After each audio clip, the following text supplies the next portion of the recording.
ஜப்பானுக்கு உத்தியோகபூர்வ விஜயம் மேற்கொண்டுள்ள ஜனாதிபதி அனுரகுமார திசாநாயக்க இன்று டோக்கியோவில் உள்ள இலங்கையர்களை சந்தித்தார்.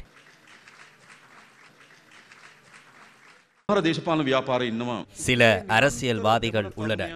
வடக்கில் உள்ள இளைஞர்கள் ஆயுதங்களை எடுத்துக்கொண்டு யுத்தத்தில் ஈடுபடுவார்கள் என கற்பனை செய்து அதற்கு ஏற்றவாறு பாதுகாப்பினை உறுதி செய்ய வேண்டும் என்று அவர்கள் கூறுகின்றனர். ஆயுதம் ஏந்தி யுத்தம் செய்தனர். அதனால் பாதுகாப்பு இல்லாவிட்டால் எந்த சந்தர்ப்பத்திலும் யுத்தம் ஏற்படுமோ தெரியவில்லை என கூறுகின்றனர். ஆனால் வடக்கிலோ கிழக்கிலோ எந்த ஒரு மாகாணத்திலேயோ யுத்தம் ஏற்படாதவாறு எவ்வாறு செயற்படுவது என்றே நாம் சிந்திக்கின்றோம். இதில் எது சிறந்தது? யுத்தம் ஒன்று ஏற்பட்டால் எவ்வாறு எதிர்கொள்ளலாம் என ஒரு பகுதியினர் கூறுகின்றனர். அவர்கள் யுத்தத்தை உருவாக்கவும் எண்ணுகின்றனர். நாங்கள் யுத்தம் இல்லாமல் எவ்வாறு வேலை செய்ய முடியும் என எதிர்பார்க்கின்றோம். அதுவே பெருமதியானது. நாம் சிங்கள முஸ்லிம் தமிழ் மக்களிடையே எவ்வித பிரச்சனைகளும் ஏற்படாதவாறு ஆட்சி செய்வதில் கவனம் செலுத்தியுள்ளோம். நாம் அரசாங்கத்தை பொறுப்படுத்தி ஜனாதிபதி அலுவலகம் பிரதமர் அலுவலகத்துக்கு அருகில் உள்ள வீதிகளை திறந்த சந்தர்ப்பத்திலும் யாழ்ப்பாணத்தில் உள்ள வீதிகள் மூடப்பட்டிருந்தன. ஜனாதிபதி பிரதமர் அலுவலகங்களுக்கு அருகில் உள்ள வீதிகளை திறக்க முடியுமாக இருந்தால் ஏன் எங்களுக்கு யாழ்ப்பாணத்தில் உள்ள வீதிகளை திறக்க முடியாது? அப்படி என்றால் அவர்கள் யுத்தத்திற்காக மாத்திரமே இருப்பதாக தலைகளில் கருத்தை ஏற்படுத்துகின்றனர். உண்மையில் இலங்கையில் 30 வருட யுத்தத்தில் அதிகம் வடக்கு மாகாணமே பாதிக்கப்பட்டது. இலங்கை இராணுவத்துடன் யுத்தம் நடைபெற்றது. இந்திய இராணுவத்துடனும் யுத்தம் நடைபெற்றது. அவர்களின் அமைப்புகளே சண்டையிட்டுக் கொண்டனர், கொலை செய்து கொண்டனர். 30 வருடங்களாக அந்த மக்கள் பாதிப்பினை எதிர்நோக்கினர். அந்த தாய் தந்தையர் யுத்தத்திற்காகவே பிள்ளைகளை வளர்க்கின்றனர் என எவராது நினைப்பார்களாயின் அப்படியல்ல. அவர்கள் அதற்காக பிள்ளைகளை வளர்க்கவில்லை. தமது பிள்ளைகளுக்கு சிறந்த கல்வி கிடைக்க வேண்டும், சிறந்த தொழில் கிடைக்க வேண்டும், நல்லதொரு திருமணம் நடைபெற வேண்டும், நல்லதொரு வீடுகளை கட்ட வேண்டும் என்றே அவர்கள் பிரார்த்திக்கின்றனர். ஆனால் அவர்கள் யுத்தத்திற்காகவே பிள்ளைகளை வளர்ப்பதாக சில அரசியல்வாதிகள் தொடர்ச்சியாக கூறுகின்றனர். அது தவறானது. அதனால் பாதுகாப்பு தொடர்பான தீர்மானங்களை நமது பாதுகாப்பு சபை எடுக்கும். அதில் எவ்வகையான அச்சுறுத்தல் காணப்படுகின்றது, அச்சுறுத்தலுக்கு ஏற்ற வகையிலேயே பாதுகாப்பினை உறுதிப்படுத்த வேண்டும். எவ்வாறான அச்சுறுத்தல் காணப்படுகின்றது என எங்களால் அளவிட முடியும். அவ்வாறான அச்சுறுத்தல்களை அளவிடுவதற்கான வலையமைப்பினை நாம் உருவாக்க வேண்டும். அதனால் நமது நாட்டை எடுத்துக்கொண்டால் அதிகளவான இராணுவ பிரசன்னம் உள்ள பகுதியாக வடக்கு மாகாணமே காணப்படுகின்றது.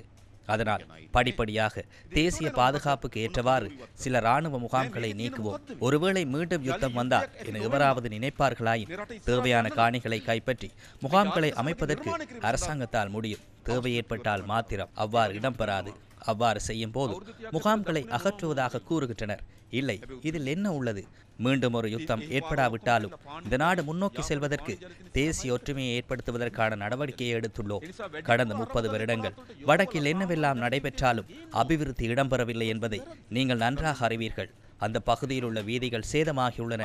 யாழ்ப்பாணத்தில் 100க்கு 6 வீதமே சுத்தமான குடிநீர் வசதி உள்ளது. அதனால் அதிகளவான நிதியை வடக்கு பகுதிக்கு ஒதுக்கி மக்களின் வாழ்க்கை தரத்தை உயர்த்த வேண்டும். அதில் என்ன தவறு உள்ளது? அவ்வாறு செய்ய வேண்டிய தேவை இல்லையா?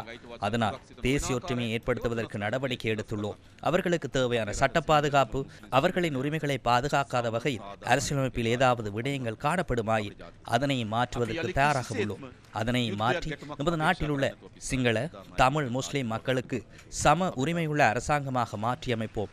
நாம் இனி எவ்வித யுத்தமும் இன்றி முன்னோக்கி செல்ல வேண்டும் என்பதே எமது எதிர்பார்ப்பாகும்.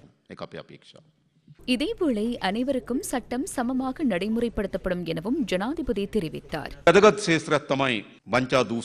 அடுத்த முக்கியமான பகுதியாக ஊழல் அரச இயந்திரங்களுக்குள் பரவியுள்ளது. சட்டம் மட்டும் போதாது, சட்டம் செயற்படுத்தப்படுவதை உறுதி செய்ய வேண்டும். இப்போது அது எல்லோருக்கும் நிரூபிக்கப்பட்டு வருகின்றது என்று நினைக்கின்றேன். எவ்வளவு நிரூபிக்கப்பட்டுள்ளது என்று கேட்டால் 40 கட்சிகள் ஒரே அறையில் கூடும் அளவுக்கு அது நிரூபிக்கப்பட்டது. இது எளிதான விடயமல்ல. இன்று தங்காலையில் நடப்பதை பார்த்தேன். செய்திகளில் பாருங்கள். இவர்கள் ஒருவருக்கொருவர் சண்டையிட்டவர்கள். இன்னொருவர் கூறுவதை பார்த்தேன். நாங்கள் ஒரு பெரிய தவறு செய்து விட்டோம். நாங்கள் உங்களை திருடர்கள் என்று அழைத்தோம், நீங்கள் எங்களை திருடர்கள் என்று அழைத்தீர்கள். நாங்கள் நீண்ட காலமாக ஒருவருக்கொருவர் சண்டையிட்டோம். எங்கள் இருவருக்கு மேற்பட்ட அழிவில் இருந்து நாம் ஓடிவிடக் கூடாது என கூறுகின்றார்கள். வசதியா, அதிகாரமா, ஏழையா, பணக்காரரா, யாராக இருந்தாலும் இப்போது ஊழல் தடுப்பு சட்டம் முறையாக செயற்படுத்தப்படுகின்றது என்பது நமக்கு தெரியும்.